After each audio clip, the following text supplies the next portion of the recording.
transgender people should not be allowed to compete in women's events because it is unfair and unsafe to women athletes, allowing transgender women to compete against biological women presents an unbalanced and potentially dangerous situation that puts the integrity of women's sports at risk.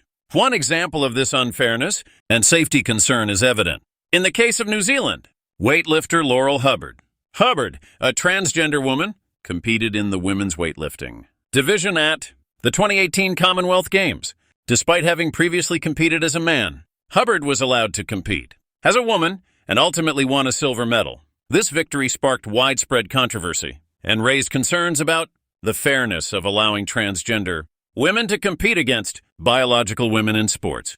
Another example is the case of track and field athlete Caster Semenya, a biological woman, was forced to undergo sex testing and face discrimination as a result of her naturally high levels of testosterone. Meanwhile, transgender women are allowed to compete without similar scrutiny and potential unfair advantage. When transgender women compete against biological women, they may have physical advantages that give them an edge over their competitors. This can include greater muscle mass, bone density, and cardiovascular capacity, all of which are typically higher in individuals who were assigned male at birth. Allowing transgender women to compete in women's events disregards these inherent differences and creates an environment where biological women are at a disadvantage. Furthermore, there are safety concerns when transgender women compete against biological women, particularly in contact sports. The physical strength and size differences between transgender women and